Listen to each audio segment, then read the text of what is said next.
जम्मू कश्मीर की राजनीति में अनुच्छेद 370 यानी आर्टिकल 370 आज भी सबसे बड़ा, सबसे संवेदनशील मुद्दा है।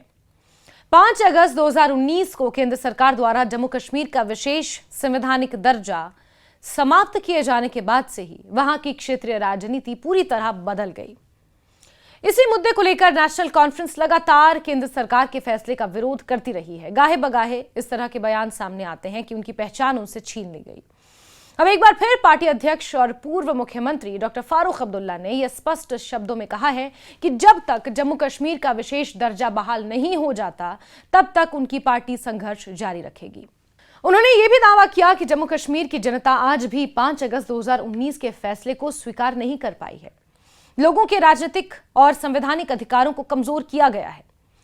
अपने संबोधन में एनसी सदर फारूक अब्दुल्ला ने कहा कि जम्मू कश्मीर और भारत का रिश्ता केवल राजनीतिक नहीं है, बल्कि संवैधानिक गारंटियों और ऐतिहासिक समझौतों पर आधारित था। उनके अनुसार अनुच्छेद 370 केवल एक कानूनी प्रावधान नहीं था, बल्कि जम्मू कश्मीर की पहचान, स्वायत्तता और विशेष स्थिति का संवैधानिक आधार था। उन्होंने आरोप लगाया कि केंद्र सरकार ने गैर लोकतांत्रिक तरीके से इस व्यवस्था को समाप्त कर दिया, जिससे राज्य की जनता के विश्वास को गहरी चोट पहुंची। दरअसल अनुच्छेद 370 भारतीय संविधान का वो प्रावधान था जो जम्मू कश्मीर को विशेष अधिकार देता था। इसके तहत राज्य को अपना अलग संविधान बनाने का अधिकार था। केंद्र सरकार की शक्तियां सीमित थीं। रक्षा, विदेश नीति, संचार जैसे विषयों को जोड़कर बाकी मामलों में राज्य सरकार को विशेष अधिकार प्राप्त थे। इसके साथ ही अनुच्छेद 35A भी लागू था, जिसके जरिए जम्मू कश्मीर विधानसभा को स्थायी निवासियों की परिभाषा तय करने और उनके विशेष अधिकार सुरक्षित रखने का अधिकार मिला हुआ था। केंद्र सरकार ने 5 अगस्त 2019 को इन प्रावधानों को समाप्त करते हुए जम्मू कश्मीर को 2 केंद्र शासित प्रदेशों जम्मू कश्मीर और लद्दाख में विभाजित कर दिया। केंद्र सरकार का तर्क था कि अनुच्छेद 370 जम्मू कश्मीर के विकास में बाधा बन चुका था और इसके कारण राज्य पूरी तरह देश की मुख्यधारा में नहीं जुड़ पा रहा था, क्योंकि कुछ भारतीय कानून विशेष दर्जे के चलते जम्मू कश्मीर में लागू नहीं थे। सरकार ने दावा किया कि विशेष दर्जा प्राप्त होने के बाद जम्मू कश्मीर में निवेश बढ़ेगा, रोजगार के अवसर पैदा होंगे, आतंकवाद और अलगाववाद पर नियंत्रण होगा और विकास तेज होगा, जो काफी हद तक हुआ भी है। जमीनी स्तर पर विकास नजर आता है। आज हालात पूरी तरह से बदले हुए नजर आते हैं। कैलेंडर्स नहीं निकलते, पत्थरबाजियां नहीं होती, महीनों तक कर्फ्यू वहां पर नहीं लगता, बच्चे पढ़ रहे हैं, एम्स है और NIT जैसे इंस्टीट्यूट्स वहां पर खुल रहे हैं। लेकिन फारूक अब्दुल्ला का कहना है कि ये सभी दावे वास्तविकता में पूरे नहीं हुए। उनके अनुसार 6 साल बाद भी जम्मू कश्मीर के लोग बेरोजगारी, राजनीतिक अस्थिरता, प्रशासनिक अनिश्चितता का सामना कर रहे हैं। राजनीतिक अस्थिरता वो तब कह रहे हैं जब विधानसभा चुनावों में नेशनल कॉन्फ्रेंस को ही प्रचंड जीत मिली थी।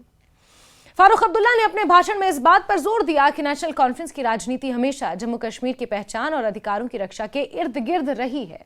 उन्होंने कहा कि पार्टी ने ऐतिहासिक रूप से राज्य के सामाजिक और आर्थिक विकास में बड़ी भूमिका निभाई। उन्होंने लैंड टू द टिलर नीति का उल्लेख करते हुए कहा कि नेशनल कॉन्फ्रेंस ने किसानों को जमीन का अधिकार देकर सामंती व्यवस्था को खत्म किया। उस समय भारत के सबसे बड़े भूमि सुधार कार्यक्रमों में से एक ये माना जाता था। इसके अलावा उन्होंने शिक्षा, स्वास्थ्य, सड़क, बिजली, पेयजल और रोजगार जैसे क्षेत्रों में पार्टी की उपलब्धियों को भी गिनाया। और शायद यही नतीजा है कि जब 10 सालों के बाद विधानसभा चुनाव 2024 में जम्मू कश्मीर में हुए, तो जम्मू कश्मीर की आवाम ने नेशनल कॉन्फ्रेंस पर ही भरोसा जताया। राजनीतिक विश्लेषकों के अनुसार फारूक अब्दुल्ला का यह बयान केवल भावनात्मक अपील नहीं, बल्कि एक स्पष्ट राजनीतिक संदेश भी है, और मानिए राजनीतिक संदेश ही है। जम्मू कश्मीर में आगामी चुनावी परिस्थितियों को देखते हुए क्षेत्रीय दल फिर से अनुच्छेद 370 के मुद्दे को केंद्र में ला रहे हैं। नेशनल कॉन्फ्रेंस और PDP जैसे दल मानते हैं कि विशेष दर्जा हटाए जाने से राज्य की राजनीतिक स्वायत्तता कमजोर हुई है और लोगों में असंतोष बढ़ा है। वहीं बीजेपी और केंद्र सरकार इसे ऐतिहासिक और आवश्यक फैसला बताती है। फारूक अब्दुल्ला ने यह भी कहा कि जम्मू कश्मीर को पूर्ण राज्य का दर्जा वापस मिलना चाहिए। गौरतलब है कि 2019 में राज्य का दर्जा समाप्त कर इसे केंद्र शासित प्रदेश बना दिया गया था। अब ये 2 मुद्दे हैं। यहां पर अनुच्छेद 370 को वापस किसी भी सूरत में नहीं लाया जाएगा। यह गृह मंत्री अमित शाह ने कहा था कि यह हमेशा के लिए खत्म हो चुका है। लेकिन दूसरा मुद्दा है स्टेटहुड का, जिसको लेकर मांग लगातार तेज हो रही है और स्टेटहुड की आड़ में विशेष दर्जे का जिक्र किया जाता है, जो अनुच्छेद और स्टेटहुड के आड़ में विशेष दर्जे का जिक्र किया जाता है जो अनुच्छेद 370 और अनुच्छेद 35A के तहत जम्मू कश्मीर को मिला था। विपक्षी दल लगातार ये मांग उठाते हैं कि जम्मू कश्मीर में लोकतांत्रिक प्रक्रिया को पूरी तरह बहाल किया जाए।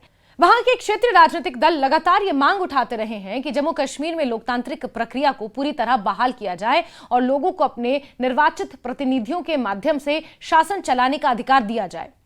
हाल ही के दिनों में पंचायत और स्थानीय निकाय चुनाव जरूर कराए गए, लेकिन विधानसभा चुनाव अभी तक नहीं हुए थे। इस कारण वो लाभ लोगों को नहीं मिल पा रहा था, यानी कि लोगों के पास अपने प्रतिनिधि नहीं थे।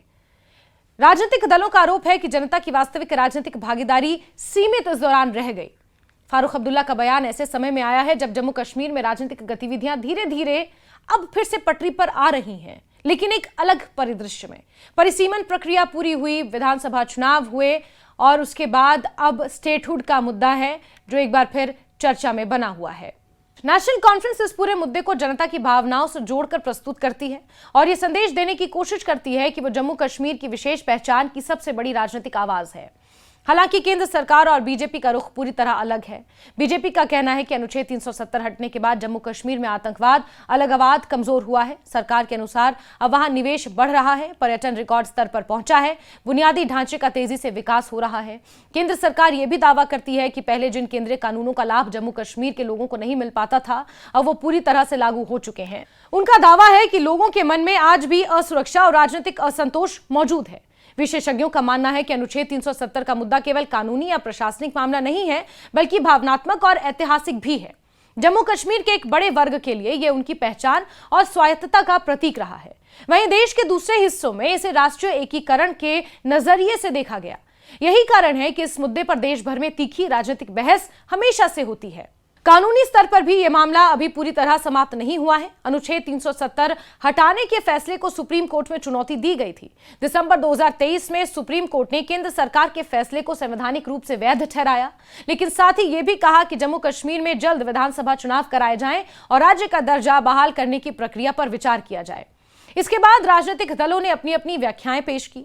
बीजेपी ने इसे अपनी बड़ी जीत बताया, जबकि नेशनल कॉन्फ्रेंस और अन्य दलों ने कहा कि उनका राजनीतिक संघर्ष जारी रहेगा। फारूक अब्दुल्ला का हालिया बयान इसी लंबे राजनीतिक संघर्ष का हिस्सा माना जा रहा है। उन्होंने साफ संकेत दिया कि नेशनल कॉन्फ्रेंस आने वाले समय में भी अनुच्छेद 370 और राज्य के अधिकारों के मुद्दे को प्रमुखता से उठाती रहेगी। उनका कहना है कि यह केवल एक राजनीतिक एजेंडा नहीं है, बल्कि जम्मू कश्मीर के लोगों की भावनाओं और अधिकारों की लड़ाई है। जम्मू कश्मीर की राजनीति आने वाले वर्षों में किस दिशा में जाएगी, ये काफी हद तक इसी बहस पर निर्भर करेगा। एक और केंद्र सरकार विकास और सुरक्षा को अपनी उपलब्धि के रूप में पेश करती है, वहीं दूसरी ओर क्षेत्रीय दल पहचान, स्वायत्तता, लोकतांत्रिक अधिकारों की बहाली के मुद्दे को उठाते रहते हैं। ऐसे में अनुच्छेद 370 का सवाल अभी भी समाप्त नहीं हुआ है, बल्कि ये जम्मू कश्मीर की राजनीति के केंद्र में अभी भी बना हुआ है।